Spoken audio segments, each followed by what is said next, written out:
Hi there. Yeah, I welcome to you my channel. Let's get politically demotivated. I'm Rahul. I'm product engineer at Siemens Digital Industry Pune, and I have done MTech in aerospace engineering from IIT Bombay. And yeah, I'm here to talk about politics, not my domain. Yeah, I want to talk to you about the Citizen Amendment Bill that a government passed in both the houses recently.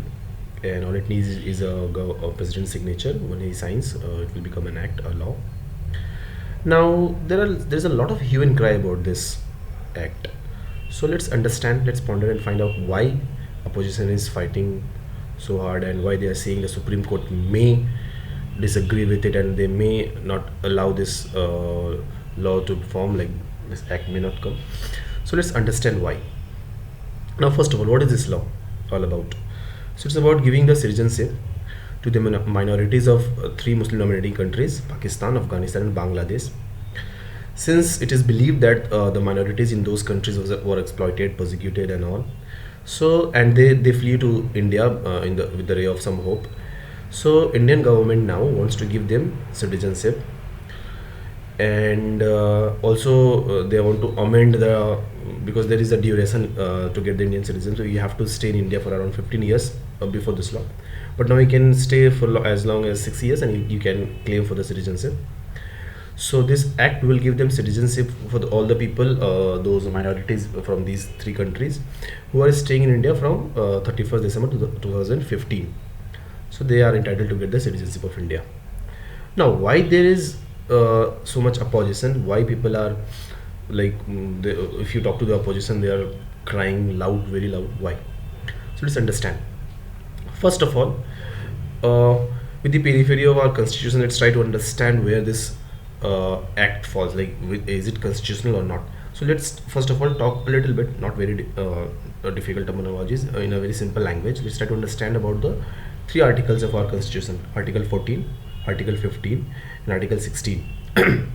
Article 14 talks about giving equal rights. It says that everyone is equal before the law. So you cannot discriminate between people based on anything, when it comes to decide some of the act or anything, like before a constitution everyone is equal. Article 15 talks about that there cannot be any discrimination based on caste, religion, sex, or place of birth. So you cannot discriminate between two Indians. The third, Article 16, is about giving equal opportunities in public employment, irrespective of all these parameters: caste, creed, and all, sex, and place of birth. So now, because this law is about minorities from these three countries, it's not talking about the Rohingyas from Buddhist dominating Myanmar. They also were exploited there. They also flee from their nation. They came to India. Then, and to many other countries they also went. Now, it does not talk about the Tamilians. Tamilians are under constant war, you can say, in Sri Lanka. Sri Lanka is again a Buddhist dominating country, and the Tamilians are not at peace there. Then this law is not doing anything to them. So these are some of the counter arguments about the law, that it is just focusing on, and the counter argument is they are just focusing on Hindus to for their vote bank. Now, then there is a this loop here. The you see what happens. This Article 14, 15, and 16 talks about equality for Indian citizens. Now, as long as they are not Indian citizen yet, this law is not applicable to them. So we cannot say it's discrimination to them, because they are not an Indian at all at the first place, right? So once they become an Indian, these laws, the Article 14, 15, 16 will be applicable to them. So this loophole is there. Now, so what it is it a good law, or or the government is doing all it for its vote banks? Up to you to decide. I'll not comment on this, but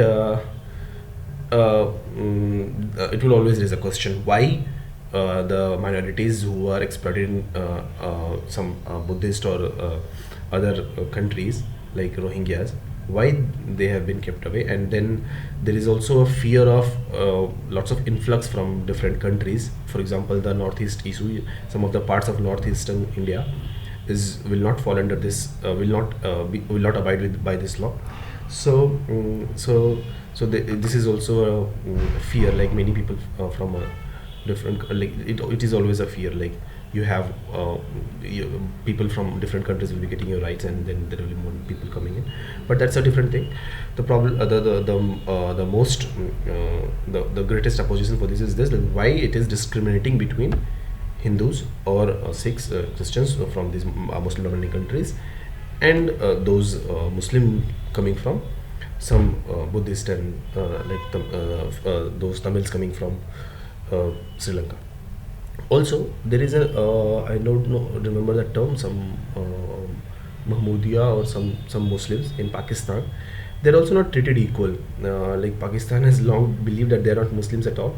So they are also they also came to India, but they will also not be getting any benefit from this law. So that's why